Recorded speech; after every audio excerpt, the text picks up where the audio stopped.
श्री गणेशाय नमः। श्री सरस्वती माताय नमः। श्रीमद् भागवत महापुराण की जय। जय जय श्री राधे श्याम। श्रीमद् भागवत महापुराण प्रथम खंड चतुर्थ स्कंद नववां अध्याय। ध्रुव का वर पाकर घर लौटना। श्री मैत्रेय जी कहते हैं, विदुर जी, भगवान के इस प्रकार आश्वासन देने से देवताओं का भय जाता रहा और वे उन्हें प्रणाम करके स्वर्ग लोक को चले गए। तदंतर विराट स्वरूप भगवान गरुड़ पर चढ़कर अपने भक्तों को देखने के लिए मधुवन में आए।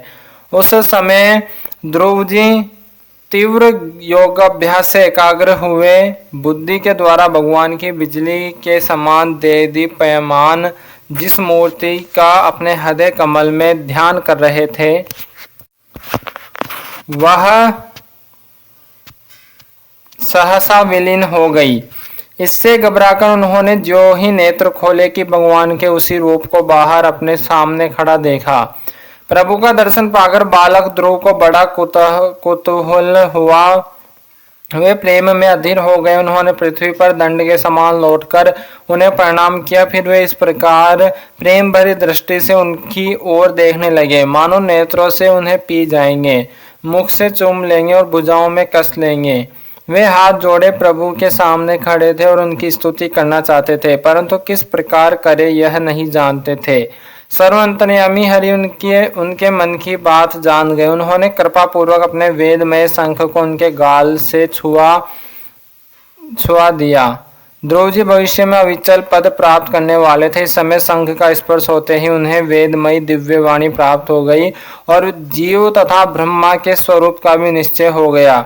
वे अत्यंत भक्तिभाव से धैर्य पूर्वक विश्व विख्यात कीर्तिमान श्री हरि की स्तुति करने लगे। ध्रुव जी ने कहा, प्रभु आप सर्वशक्ति संपन्न है। आप ही मेरे अंतःकरण में प्रवेश कर अपने तेज से मेरी इस सोई हुई वाणी को सजीव करते हैं तथा हाथ, पैर, कान और त्वचा आदि अन्य इंद्रियों एवं प्राणों को भी चेतना देते हैं। मैं आप अंतर्यामी भगवान को प्रणाम करता हूँ। भगवान आप एक ही है, परंतु अपनी अनंत गुणमय माया शक्ति से इस महदादि संपूर्ण प्रपंच को रचकर अंतर्यामी रूप से उसमें प्रवेश कर जाते हैं और फिर इसके इंद्रियादि असत गुणों में अनेक अधिष्ठात देवताओं के रूप में स्थित होकर अनेक रूप भासते हैं। ठीक वैसे ही जैसे तरह तरह की लकड़ियों में प्रकट हुई आग अपनी उपाधियों के अनुसार भिन्न भिन्न रूपों में भासती है। नाथ, सृष्टि के आरंभ में ब्रह्मा जी ने भी आपकी शरण लेकर आपके हृदय आपके दिए हुए ज्ञान के प्रभाव से ही इस जगत को सोकर उठे हुए पुरुष के समान देखा था। दीन बंदो, उन्हीं आपके चरण तल का मुक्त पुरुष भी आश्रय लेते हैं। कोई भी कृतज्ञ पुरुष उन्हें कैसे भूल सकता है। प्रभु, इन सौतुल्य शरीरों के द्वारा भोगा जाने वाला इंद्रिय और विषयों के संसर्ग से उत्पन्न सुख तो मनुष्यों को नरक में भी मिल सकता है। जो लोग इस विषय सुख के लिए लालायित रहते हैं और जो जन्म मरण के बंधन से छुड़ा देने वाले कल्प तरु स्वरूप आपकी उपासना भगवत प्राप्ति के सिवा किसी अन्य उद्देश्य से करते हैं, उनकी बुद्धि अवश्य ही आपकी माया के द्वारा ठगी गई है। नाथ, आपके चरण कमलों का ध्यान करने से और आपके भक्तों के पवित्र चरित्र सुनने से प्राणियों को जो आनंद प्राप्त होता है वह निजानंद स्वरूप ब्रह्मा में भी नहीं मिल सकता। फिर जिन्हें काल की तलवार काट डालती है, उन स्वर्गीय विमानों से गिरने वाले पुरुषों को तो वह सुख मिल ही कैसे सकता है। अनंत परमात्मन, मुझे तो आप उन विशुद्ध हृदय महात्मा भक्तों का संग दीजिए जिनका आप में अविच्छिन्न भक्तिभाव है। उनके संग में मैं आपके गुणों और लीलाओं की कथा सुधा को पी कर उन्मत्त हो जाऊंगा और सहज ही इस अनेक प्रकार के दुखों से पूर्ण भयंकर संसार सागर के उस पार पहुंच जाऊंगा। कमल नाथ प्रभु, जिनका चित्त आपके चरण कमल की सुगंध में लुभाया हुआ है, उन महानुभावों का जो लोग संग करते हैं वे अपने इस अत्यंत प्रिय शरीर और इसके संबंधी पुत्र, मित्र, ग्रह और स्त्री आदि की शुद्धि भी नहीं करते। अजन्मा परमेश्वर में तो पशु वृक्ष पर्वत पक्षी सरीसृप सर्पादि रेंगने वाले जंतु देवता दैत्य और मनुष्य आदि से परिपूर्ण तथा महद आदि अनेकों कारणों से संपादित आपके इस सदात्मक स्थूल विश्व रूप को ही जानता हूँ। इससे परे जो आपका परम स्वरूप है, जिसमें वाणी की गति नहीं है, उसका मुझे पता नहीं है। भगवान कल्प का अंत होने पर योग निद्रा में स्थित जो परम पुरुष इस संपूर्ण विश्व को अपने उदर में लीन करके शेष जी के साथ उन्हीं की गोद में शयन करते हैं तथा जिनके नाभि समुद्र से प्रकट जिनके नाभि समुद्र से प्रकट हुए सर्वलोक में सुवर्ण वर्ण कमल से परम तेजोमय ब्रह्मा जी उत्पन्न हुए हैं, वे भगवान आप ही है। मैं आपको प्रणाम करता हूँ। प्रभु, आप अपनी अखंड चिन्मय दृष्टि से बुद्धि की सभी अवस्थाओं के साक्षी है तथा नित्य मुक्त शुद्ध सत्वमय सर्वज्ञ परमात्मा स्वरूप निर्विकार आदि पुरुष षड़े ऐश्वर्य संपन्न एवं तीनों गुणों के अधीश्वर है। आप जीव से सर्वथा भिन्न है तथा संसार की स्थिति के लिए यज्ञाधिष्ठाता विष्णु रूप से विराजमान है। आपसे ही विद्या आदि विरुद्ध गतियों वाली अनेकों शक्तियां धारावाहिक रूप से निरंतर प्रकट होती रहती है। आप जगत के कारण अखंड अनादि अनंत आनंदमय निर्विकार ब्रह्मा स्वरूप है। मैं आपकी शरण हूँ। भगवान, आप परमानंद मूर्ति है। जो लोग ऐसा समझकर निष्काम भाव से आपका निरंतर भजन करते हैं, उनके लिए राज्य आदि भोगों की अपेक्षा आपके चरण कमलों की प्राप्ति ही भजन का सच्चा फल है। स्वामी ने यद्यपि बात ऐसी ही है तो भी गो जैसे अपने तुरंत के जन्मे हुए बछड़े को दूध पिलाती और व्याघ्र आदि से बचाती रहती है, उसी प्रकार आप भी भक्तों पर कृपा करने के लिए निरंतर विकल रहने के कारण हम जैसे सकाम जीवों की भी कामना पूर्ण करके उनकी संसार भय से रक्षा करते रहते हैं। श्री मैत्रेय जी कहते हैं, विदुर जी, जब शुभ संकल्प वाले मतिमान ध्रुव जी ने इस प्रकार स्तुति की, तब भक्त वत्सल भगवान उनकी प्रशंसा करते हुए कहने लगे। श्री भगवान ने कहा, उत्तम व्रत का पालन करने वाले राजकुमार, मैं तेरे हृदय का संकल्प जानता हूँ। यद्यपि उस पद का प्राप्त होना बहुत कठिन है, तो भी मैं तुझे वह देता हूँ, तेरा कल्याण हो। भद्र, जिस तेजोमय अविनाशी लोक को आज तक किसी ने प्राप्त नहीं किया, जिसके चारों ओर ग्रह नक्षत्र और तारागण रूप ज्योतिष चक्र उसी प्रकार चक्कर काटता रहता है जिस प्रकार मेढी के चारों ओर दौरी के बेल घूमते रहते हैं। अवान्तर कल्प पर्यंत रहने वाले अन्य लोकों का नाश हो जाने पर भी जो स्थिर रहता है तथा तारागण के सहित धर्म, अग्नि, कश्यप और शुक्र आदि नक्षत्र एवं सप्त ऋषिगण जिसकी प्रदक्षिणा किया करते हैं, वह ध्रुव लोक में तुझे देता हूँ। यहाँ भी जब तेरे पिता तुझे राज सिंहासन देकर वन को चले जाएंगे, तब तो 36,000 वर्ष तक धर्म पूर्वक पृथ्वी का पालन करेगा। तेरी इंद्रियों की शक्ति जो की त्यों बनी रहेगी। आगे चलकर किसी समय तेरा भाई उत्तम शिकार खेलता हुआ मारा जाएगा, तब उसकी माता सुरुचि पुत्र प्रेम में पागल होकर उसे वन में खोजती हुई दावानल में प्रवेश कर जाएगी। यज्ञ मेरी प्रिय मूर्ति है। तू अनेकों बड़ी बड़ी दक्षिणाओं वाले यज्ञों के द्वारा मेरा यजन करेगा तथा यहाँ उत्तम भोग भोग कर अंत में मेरा ही स्मरण करेगा। इससे तो अंत में संपूर्ण लोकों के वंदनीय और सप्त ऋषियों से भी ऊपर मेरे निज धाम को जाएगा, जहां पहुंच जाने पर फिर संसार में लौटकर नहीं आना होता है। श्री मैत्रेय जी कहते हैं, बालक ध्रुव से इस प्रकार पूजित हो और उसे अपना पद प्रदान कर भगवान श्री गरुड़ ध्वज उसके देखते देखते अपने लोक को चले गए। प्रभु की चरण सेवा से संकल्पित वस्तु प्राप्त हो जाने के कारण यद्यपि ध्रुव जी का संकल्प तो निवृत्त हो गया, किंतु उनका चित्त विशेष प्रसन्न नहीं हुआ। फिर वे अपने नगर को लौट गए। विदुर जी ने पूछा, ब्राह्मण मायापति श्रीहरि का परम पद तो अत्यंत दुर्लभ है और मिलता भी अनेक उनके चरण कमलों की उपासना से ही है। ध्रुव जी भी सारा सार का पूर्ण विवेक रखते थे। फिर एक ही जन्म में उस परम पद को पा लेने पर भी उन्होंने अपने को अकृतार्थ क्यों समझा। श्री मैत्रेय जी ने कहा, ध्रुव जी का हृदय अपनी सौतेली माता के वाग बाणों से बिंद गया था तथा वर मांगने के समय भी उन्हें उनका स्मरण बना हुआ था। इसी से उन्होंने मुक्तिदाता श्री हरि से मुक्ति नहीं मांगी।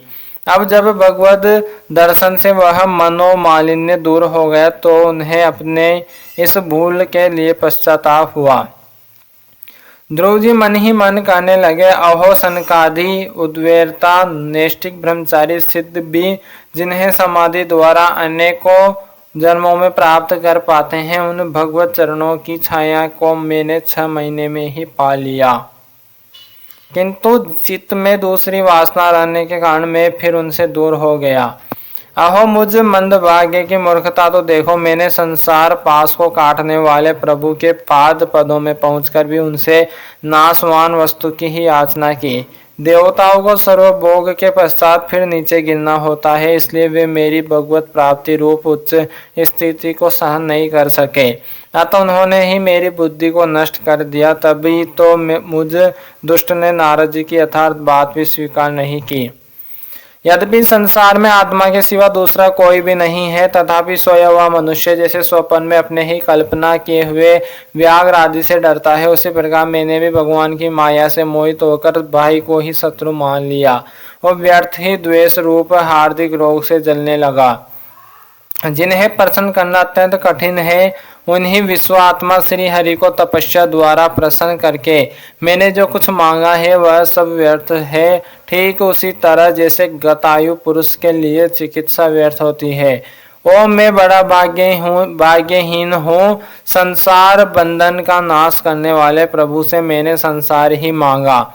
मैं बड़ा ही पुण्यहीन हूँ। जिस प्रकार कोई कंगला किसी चक्रवर्ती सम्राट को प्रसन्न करके उससे तुष सहित चावलों की कनी मांगे, उसी प्रकार मैंने भी आत्मानंद प्रदान करने वाले श्री हरि से मूर्खतावश व्यर्थ का अभिमान बढ़ाने वाला उच्च पदादि ही मांगे हैं। श्री मैत्रेय जी कहते हैं, तात तुम्हारी तरह जो लोग श्री मुकुंद पादार विंद मकरंद के ही मधुकर हैं, जो निरंतर प्रभु की चरण रज का ही सेवन करते हैं और जिनका मन अपने आप आई हुई सभी परिस्थितियों में संतुष्ट रहता है, वे भगवान से उनकी सेवा के सिवा अपने लिए और कोई भी पदार्थ नहीं मांगते। इधर जब राजा उत्तानपाद ने सुना कि उनका पुत्र ध्रुव घर लौट रहा है, तो उन्हें इस बात पर वैसे ही विश्वास नहीं हुआ जैसे कोई किसी के यमलोक से लौटने की बात पर विश्वास न करे।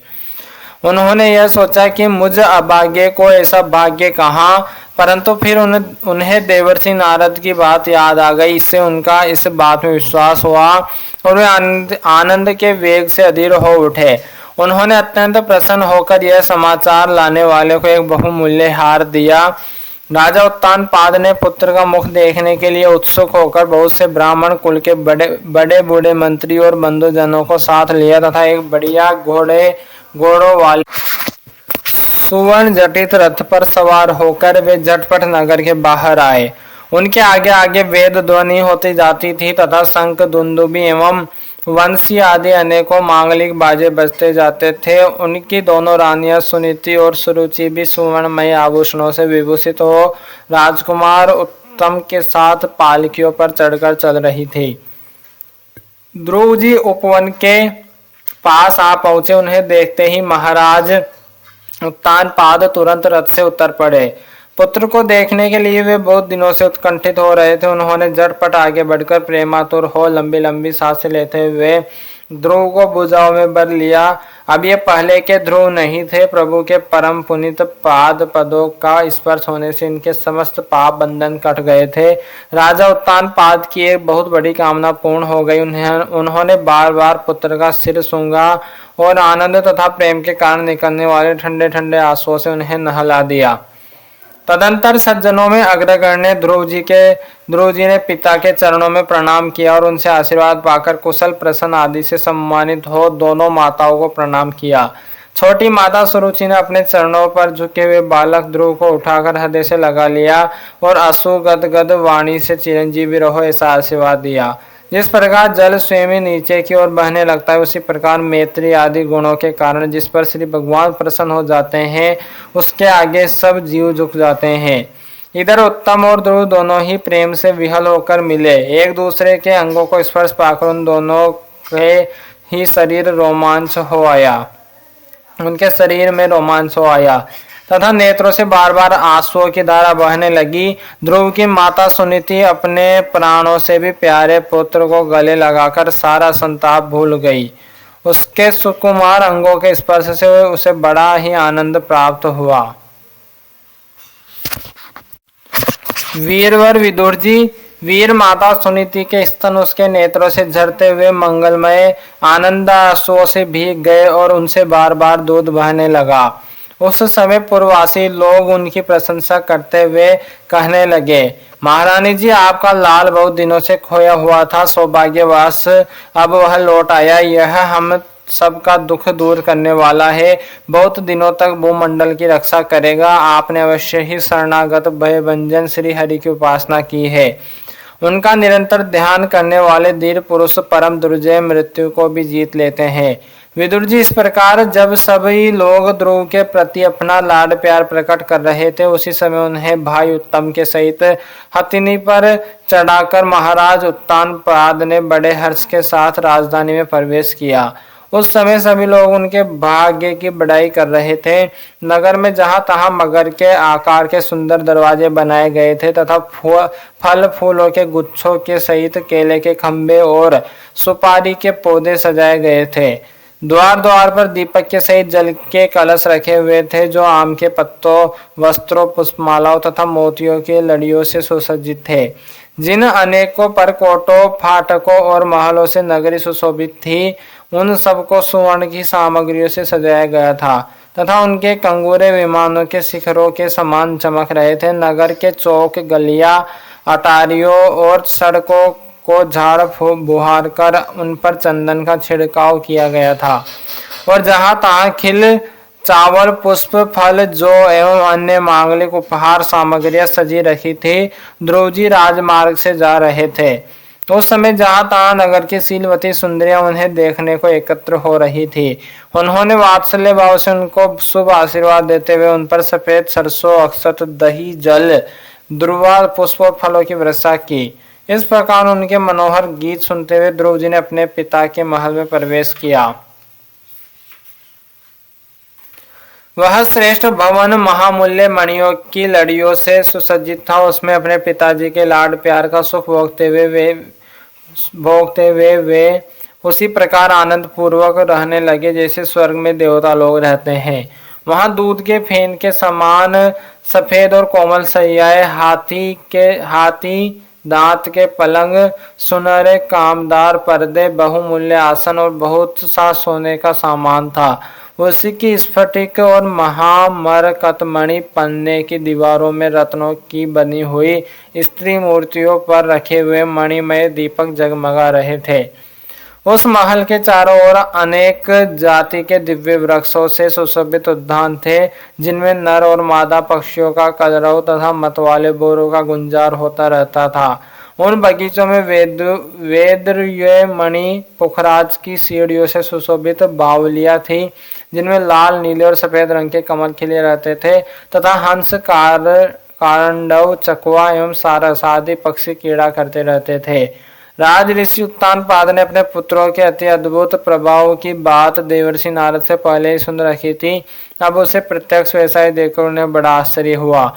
फिर यह देखकर कि अब ध्रुव तरुण अवस्था को प्राप्त हो गया है, अमात्य वर्ग उन्हें आदर की दृष्टि से देखते हैं तथा प्रजा का भी उन पर अनुराग है। उन्होंने उन्हें निखिल भूमंडल के राज्य पर अभिषिक्त कर दिया और आप वृद्धावस्था आई जानकर आत्मस्वरूप का चिंतन करते हुए संसार से विरक्त होकर वन को चल दिए। अतः 10वां अध्याय। उत्तम का मारा जाना, ध्रुव का यक्षों के साथ युद्ध। विदुर जी, ध्रुव ने प्रजापति शिशुमार की पुत्री ब्रह्मी के साथ विवाह किया। उससे उनके कल्प और वत्सर नाम के 2 पुत्र हुए। महाबली ध्रुव की दूसरी स्त्री वायुपुत्री इला थी। उससे उनके तत्काल उससे उनके उत्कल नाम के एक पुत्र और एक कन्या रत्न का जन्म हुआ। उत्तम का अभी विवाह नहीं हुआ था कि एक दिन शिकार खेलते समय उसे हिमालय पर्वत पर एक बलवान यक्ष ने मार डाला। उसके साथ उसकी माता भी परलोक सिधार गई। ध्रुव ने जब भाई के मारे जाने के समाचार सुना तो वे क्रोध, शोक और उद्वेग से भरकर एक विजयप्रद रथ पर सवार हो यक्षों के देश में जा पहुंचे। उन्होंने उत्तर दिशा में जाकर हिमालय की घाटी में यक्षों से भरी हुई अलकापुरी देखी। उसमें अनेकों भूत, प्रेत, पिशाच आदि रुद्रानुचर रहते थे। विदुर जी वहां पहुंचकर महाभाऊ ध्रुव ने अपना शंख बजाया तथा संपूर्ण आकाश और दिशाओं को गुंजा दिया। उस शंख ध्वनि से यक्ष पत्नियां बहुत ही डर गई। उनकी आंखें भय से कातर हो उठी। वीरवर विदुर जी महाबलवान यक्ष वीरों को वह शंखनाद सहन न हुआ, इसलिए वे तरह तरह के अस्त्र शस्त्र लेकर नगर के बाहर निकल आए और ध्रुव पर टूट पड़े। महारथी ध्रुव प्रचंड धनुर्धर थे। उन्होंने एक ही साथ उनमें से प्रत्येक को 3-3 बाण मारे। उन सभी ने जब अपने अपने मस्तकों में 3-3 बाण लगे देखे तब उन्हें यह विश्वास हो गया कि हमारी हार अवश्य होगी। वे ध्रुव जी के इस अद्भुत पराक्रम की प्रशंसा करने लगे। फिर जैसे सर्प किसी के पैरों का आघात नहीं सहते, उसी प्रकार ध्रुव के इस पराक्रम को न सहकर उन्होंने भी उनके बाणों के जवाब में एक ही साथ उनसे दूने 6-6 बाण छोड़े। यक्षों की संख्या 13 आयुत थी। उन्होंने ध्रुव जी का बदला लेने के लिए अत्यंत कुपित होकर रथ और सारथी के सहित उन पर परिघ, खड़ग, पास, त्रिशूल, फरसा, शक्ति, दृष्टि, भुसुंडी तथा चित्र विचित्र पंखदार बाणों की वर्षा की। इस भीषण शस्त्र वर्षा से ध्रुव जी बिल्कुल ढक गए। तब लोगों को उनका दिखना वैसे ही बंद हो गया जैसे भारी वर्षा से पर्वत का। उस समय जो सिद्धगण आकाश में स्थित होकर यह दृश्य देख रहे थे वे सब हाय हाय करके कहने लगे, आज यक्ष सेना रूप समुद्र में डूबकर यह मानव सूर्यास्त हो गया। यक्ष लोग अपनी विजय की घोषणा करते हुए युद्ध क्षेत्र में सिंह की तरह गरजने लगे। इसी बीच में ध्रुव जी का रथ एकाएक वैसे ही प्रकट हो गया जैसे कोहरे में से सूर्य भगवान निकल आते हैं। ध्रुव जी ने अपने दिव्य धनुष के टंकार करके शत्रुओं का दिल दहला दिया और फिर प्रचंड बाणों की वर्षा करके उनके अस्त्र शस्त्रों को इस प्रकार छिन्न भिन्न कर दिया जैसे आंधी बादलों को तीतर भीतर कर देती है। उनके धनुष से छोटे हुए तीखे तीर यक्ष राक्षसों के कवचों की भेद कर इस प्रकार उनके शरीर में घुस गए जैसे इंद्र के छोड़े हुए वज्र पर्वतों में प्रवेश कर गए थे। विदुर जी महाराज ध्रुव के बाणों से कटे हुए यक्षों के सुंदर कुंडल मंडित मस्तकों से, सुनहरी ताल वृक्ष के समान जांघों से, वलय विभूषित बाहुओं से, हार भुजबंद मुकुट और बहुमूल्य पगड़ियों से पटी हुई वह वीरों के मन को लुभाने वाली समर भूमि बड़ी शोभा पा रही थी। जो यक्ष किसी प्रकार जीवित बचे हुए क्षत्रिय प्रवर ध्रुव जी के बाणों से प्राय अंग अंग छिन्न भिन्न हो जाने के कारण युद्ध क्रीड़ा में सिंह से परास्त हुए गजराज के समान मैदान छोड़कर भाग गए। नरश्रेष्ठ ध्रुव जी ने देखा कि उस विस्तृत रणभूमि में एक भी शत्रु अस्त्र शस्त्र लिए उनके सामने नहीं है, तो उनकी इच्छा अलकापुरी देखने की हुई, किंतु वे पुरी के भीतर नहीं गए। वे ये मायावी क्या करना चाहते हैं इस बात का मनुष्य को पता नहीं लग सकता। सारथी से इस प्रकार कहकर वे उस विचित्र रथ में बैठे रहे तथा शत्रु के नवीन आक्रमण के आशंका से सावधान हो गए। इतने में ही उन्हें समुद्र की गर्जना के समान आंधी का भीषण शब्द सुनाई दिया तथा दिशाओं में उठते हुई धूल भी दिखाई दी। एक क्षण में ही सारा आकाश मेघमाला से गिर गया। सब और भयंकर गड़गड़ाहट के साथ बिजली चमकने लगी। निष्पाप विदुर जी उन बादलों से खून, कफ, पीप, विष्ठा, मूत्र एवं चर्बी की सी वर्षा होने लगी और ध्रुव जी के आगे आकाश से बहुत से धड़ गिरने लगे। फिर आकाश में एक पर्वत दिखाई दिया और सभी दिशाओं में पत्थरों की वर्षा के साथ गदा, परिघ, तलवार और मूसल गिरने लगे। उन्होंने देखा कि बहुत से सर्प वज्र की तरफ फुफाकर मारते रोषपूर्ण नेत्रों से आग की चिंगारियां उगलते आ रहे हैं। झुंड के झुंड मतवाले हाथी, सिंह और बाघ भी दौड़े चले आ रहे हैं। प्रलय काल के समान भयंकर समुद्र अपनी उत्ताल तरंगों से पृथ्वी को सब ओर से डूबाता हुआ बड़ी भीषण गर्जना के साथ उनकी ओर बढ़ रहा है। क्रूर स्वभाव स्वभाव असुरों ने अपनी आसुरी माया से ऐसे ही बहुत से कौतुक दिखलाए जिनसे कायरों के मन कांप सकते थे। ध्रुव जी पर असुरों ने अपनी दुस्तर माया फैलाई है। यह सुनकर वहां कुछ मुनियों ने आकर उनके लिए मंगल कामना की। मुनियों ने कहा, उत्तान पाद नंदन ध्रुव शरणागत भयभंजन सांग पाणी, भगवान नारायण तुम्हारे शत्रुओं का संहार करे। भगवान का तो नाम ही ऐसा है जिसके सुनने और कीर्तन करने मात्र से मनुष्य दुस्तर मृत्यु के मुख से अनायास ही बच जाता है। अथ एकादशो अध्याय। स्वयंभू मनु का ध्रुव जी को युद्ध बंद करने के लिए समझाना। श्री मैत्रेय जी कहते हैं, विदुर जी ऋषियों का ऐसा कथन सुनकर महाराज ध्रुव ने आचमन कर श्री नारायण के बनाए हुए नारायण अस्त्र को अपने धनुष पर चढ़ाया।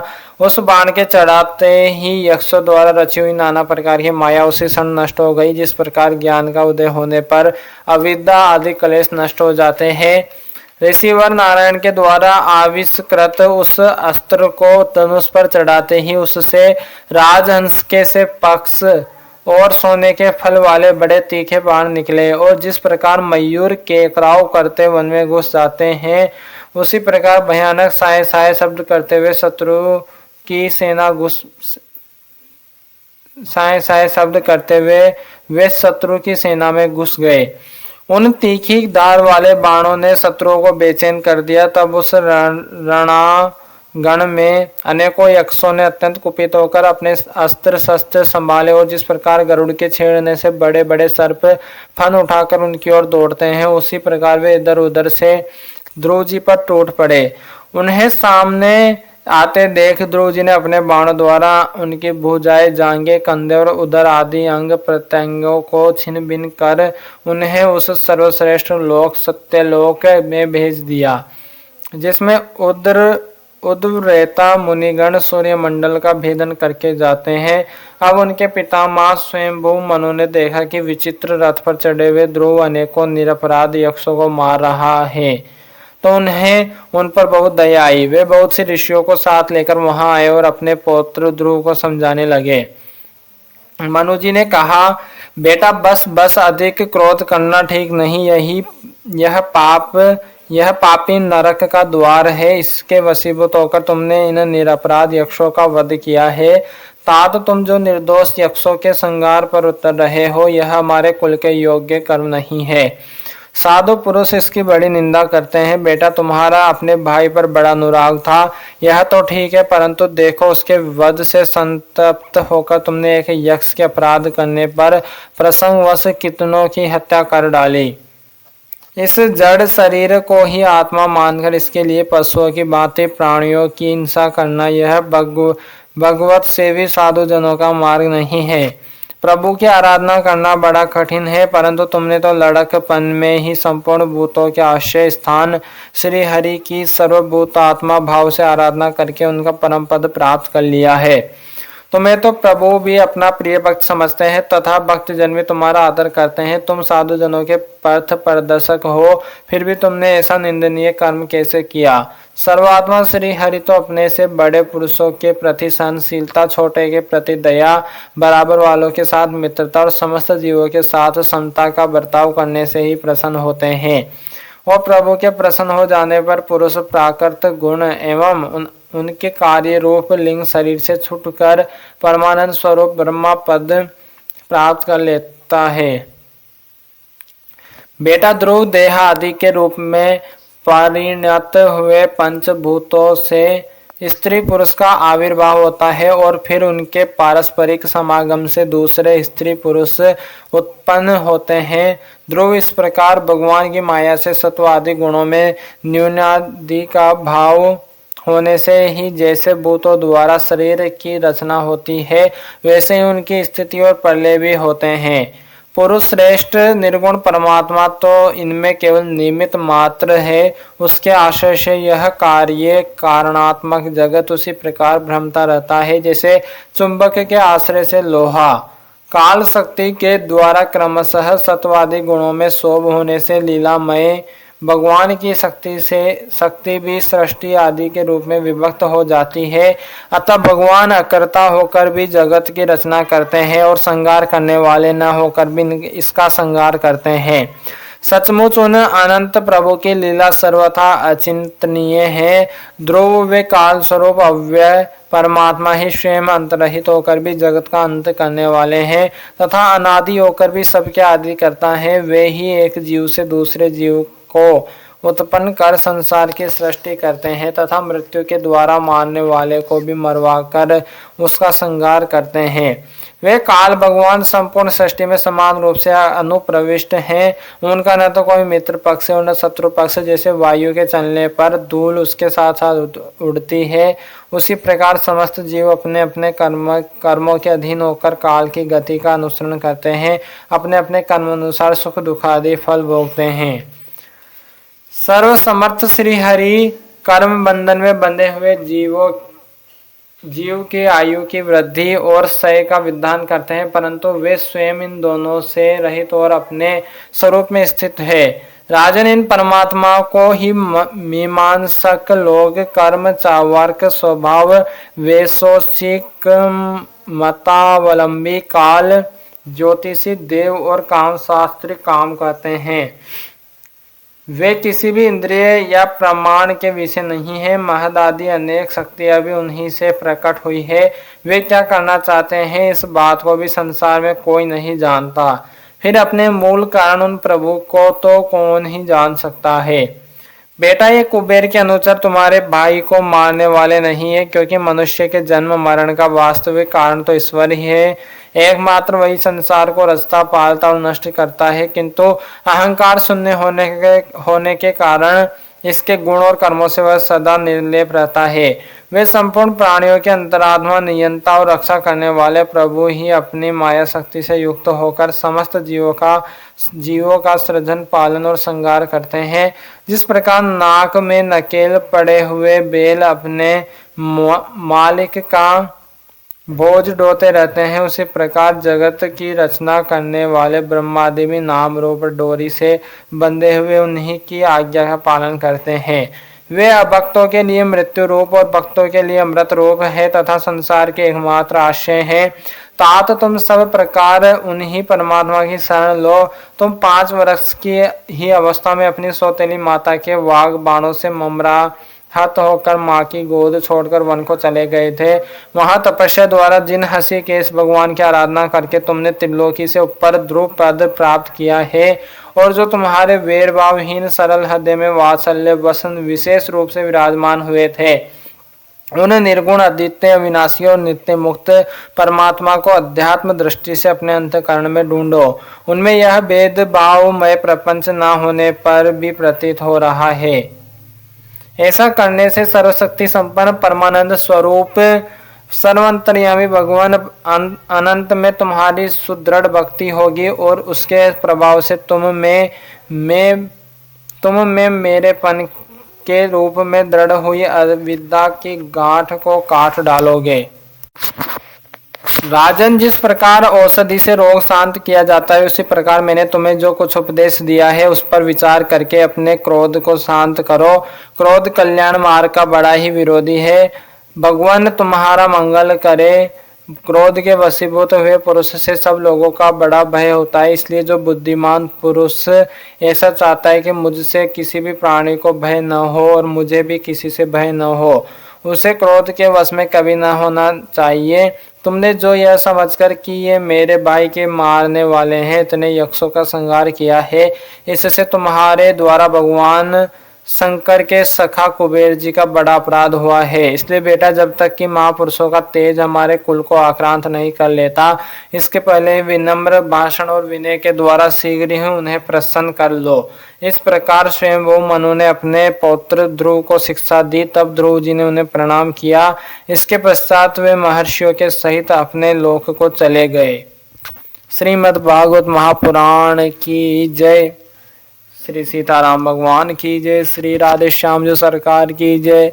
श्री उमापति महादेव की जय। हनुमान जी महाराज की जय। सदगुरुदेव भगवान की जय। अपने अपने माता पिता की जय। सुखदेव जी महाराज की जय। मैत्रेय जी महाराज की जय। विदुर जी महाराज की जय। सौनक जी महाराज की जय। सनक सनंदन सनत सनातन कुमार की जय। नारद जी महाराज की जय, सौनक जी महाराज की जय, सूत जी महाराज की जय, सभी संतन की जय, ब्रह्मा जी महाराज की जय, श्री नारायण भगवान की जय, वृंदावन बिहारी लाल की जय, वृंदावन धाम की जय, राधे रानी की जय, यमुना मैया की जय, गंगा मैया की जय, चारों धाम की जय, राधा रमण लाल की जय, राधा वल्लभ लाल की जय। जय जय श्री राधे।